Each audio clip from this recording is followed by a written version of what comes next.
अब हम boundary conditions find out कर लेते हैं मैग्नेटिक फील्ड से related.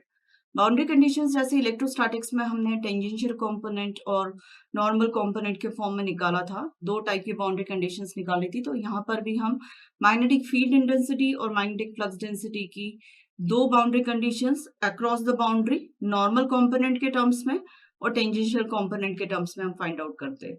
Naturally boundary conditions find out करनी है तो हमें मैक्सवेल्स इक्वेशन का यूज करना पड़ता है।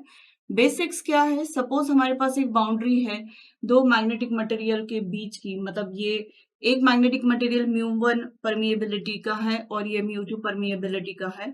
तो normal component magnetic field intensity और मैग्नेटिक फ्लक्स डेंसिटी का या टेंजेंशियल कंपोनेंट कैसे एक्ट होगा या फंक्शन करेगा वो हमें देखना है। क्योंकि जब एक मैग्नेटिक फील्ड जैसे लाइट रेज एक मीडियम से दूसरे मीडियम में जाती है तो उसकी इंटेंसिटी और नॉर्मल कंपोनेंट से उसका डिफ्लेक्शन चेंज हो जाता है। वही सेम यहाँ पर अकरेंस होता है बी और एच का भी। तो सबसे पहले मैं नॉर्मल कंपोनेंट की बाउंड्री कंडीशन फाइंड आउट करती हूँ, जिसके लिए हमें ये वाला Maxwell's equation close surface integration of B dot D S is equal to 0 use करना है। जैसा कि पहले भी बताया, ये शाश्वत सत्य है तो ये कहीं भी एप्लीकेबल है, इसे हम चेंज नहीं कर सकते। तो अब मैंने एक सरफेस कंसिडर की है, μ1 नीचे वाला मटेरियल है, μ2 ऊपर वाला मटेरियल है, और एक मैंने गॉसियन सरफेस सिलेंड्रिकल फॉर्म में कंसिडर किया है जिसकी हाफ डेप्थ फर्स्ट मीडियम में है और हाफ हाइट उसकी सेकेंड मीडियम में है। और इसकी जो हाइट है वो डेल एच है, तो del H by two first medium में, del H by two second medium में है। टॉप सरफेस से सेकेंड वाला मटेरियल है तो मैं नॉर्मल कंपोनेंट बी का Bn2 ले रही हूँ और बॉटम में Bn1 है, नॉट 2, दिस इज Bn1 है। और ये एरिया जो है वो ds है, ये एरिया भी ds है, पर जैसा कि पहले भी हम कन्वेंशन फॉलो करते गए हैं, एरिया हमेशा हम आउटवर्ड डायरेक्शन में लेते हैं। तो इस टॉप सरफेस का outward direction plus an direction लिया है तो बॉटम की आउटवर्ड डायरेक्शन माइनस an हो जाएगी।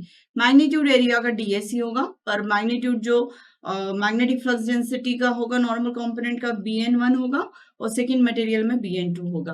तो अब इस पूरे सिलेंड्रिकल सरफेस पर मैं close surface integration of B dot D S equal to 0 apply कर रही हूँ।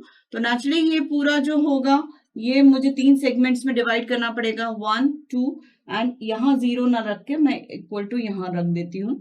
तो तीन सेगमेंट में हमें इसे डिवाइड करना रहेगा, एक टॉप सरफेस के लिए, एक बॉटम के लिए और एक कर्व सरफेस के लिए। B dot D S find out करेंगे। तो डेल एच अगर मैं इस सिलेंड्रिकल हाइट को मैं स्क्वीज कर देती हूँ, मतलब इसे हम टुवर्ड्स द बाउंड्री ले लेते हैं, तो डेल एच टेंड्स टू 0 कर देते हैं, तो ये कर्व्ड वाला बी डॉट डी एस वैसे ही नल एंड वॉइड हो जाएगा।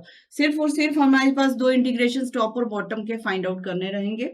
टॉप का फाइंड आउट करना है तो नेचुरली ये टॉप सरफेस में Bn2 का जो वेक्टर है उसकी डायरेक्शन An के अलोंग ही और मैग्नीट्यूड मैंने Bn2 ले लिया है, तो Bn2 वेक्टर जो होगा Bn2 an होगा और ds भी होगा ds an।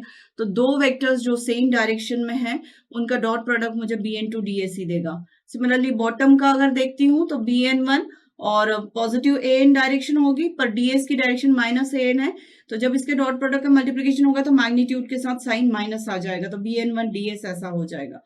तो इक्वेशन 1 जो है ये वाली टर्म हो जाएगी, ये क्वांटिटी 0 है और इन दोनों की जगह minus Bn1 an plus Bn2 an equal to 0 substitute करेंगे तो फाइनली हमारे पास normal components across the boundary equal आ जाएंगे। मतलब फर्स्ट मीडियम में मैग्नेटिक फ्लक्स डेंसिटी का नॉर्मल कंपोनेंट और सेकंड मीडियम पर मैग्नेटिक फ्लक्स डेंसिटी का नॉर्मल कंपोनेंट दोनों अक्रॉस द बाउंड्री कंटिन्यूस रहते हैं। इसे कहा जाता है across the boundary magnetic flux density continuous रहती है। तो ये फर्स्ट बाउंड्री कंडीशन है। अब इसके बाद मैं टेंजेंशियल कंपोनेंट की बाउंड्री कंडीशंस फाइंड आउट करती हूँ। अब हम बाउंड्री कंडीशंस टेंजेंशियल कंपोनेंट की फाइंड आउट कर लेते हैं। फिर से एक बाउंड्री सरफेस कंसिडर की है, फर्स्ट मीडियम जिसकी परमिएबिलिटी μ1 है, सेकेंड मीडियम जिसकी μ2 है, और यहाँ पर टेंजेंशियल कंपोनेंट का जो रिलेशन फाइंड आउट करना है वो मैग्नेटिक फील्ड इंटेंसिटी के रिस्पेक्ट में फाइंड आउट करेंगे, क्योंकि हमें Maxwell's equation close line integration of H dot D L is equal to I use करना है। तो ये एक मैंने रेक्टेंगुलर पाथ कंसिडर किया है क्योंकि हमें लाइन इंटीग्रेशन परफॉर्म करना है, तो यहाँ पर हमें वॉल्यूम नहीं लेना है। तो एक रेक्टेंगुलर पाथ लिया जो हाफ फर्स्ट मीडियम में है और हाफ सेकंड मीडियम में है, और over the boundary first medium का जो टेंजेंशियल कंपोनेंट है ht1 है और सेकंड जो है वो ht2 है। तो और इस पर्टिकुलर पाथ की जो हाइट है वो डेल एच है और विड्थ जो है वो डेल डब्ल्यू है, और for the sake of easiness ये वाली डायरेक्शन मैंने एक्स एज्यूम कर ली है।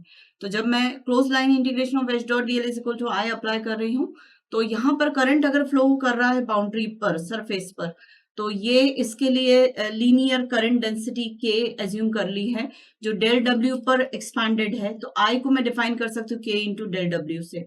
तो close line integration of H dot DL को मैंने 4 पाथ्स में ब्रेक कर लिया, 1 to 2, 2 to 3, 3 to 4 and 4 to 1, ऐसे करके 4 पाथ्स में।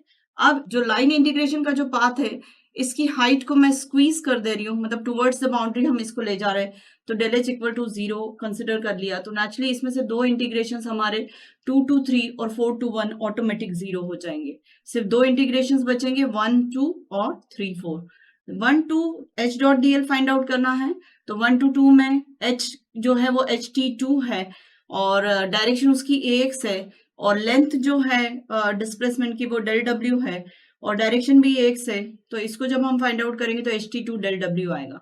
इसी तरीके से 3 4 को जब हम फाइंड आउट करेंगे तो minus H T 1 del W आएगा। इन दोनों को सब्सटीट्यूट कर दे रहे हैं 1 2 और 3 4 इंटीग्रेशन की जगह पे, जिसको इक्वल कर दे रहे हैं के डेल्टा डब्ल्यू से। तो फाइनली हमें जो मिलता है H T 2 minus H T 1 equal to K. और अगर इस बाउंड्री सरफेस पर करंट नहीं फ्लो हो रहा है तो के की वैल्यू 0 हो जाएगी, और जब के की वैल्यू 0 होती है तो उस केस में H T 1 is equal to H T 2 हो जाता है। इस तरीके से हम conditional boundary conditions for tangential component of magnetic field intensity find out कर सकते हैं। तो ये टोटल बाउंड्री कंडीशंस हो गई नॉर्मल कंपोनेंट के लिए बी के रिस्पेक्ट में, और टेंजेंशियल कंपोनेंट का रिलेशन हमें एच के रिस्पेक्ट में फाइंड आउट हुआ है। अब कुछ प्रॉब्लम्स करके देखते हैं तो हमें इसका एप्लीकेशन समझ में आ जाएगा।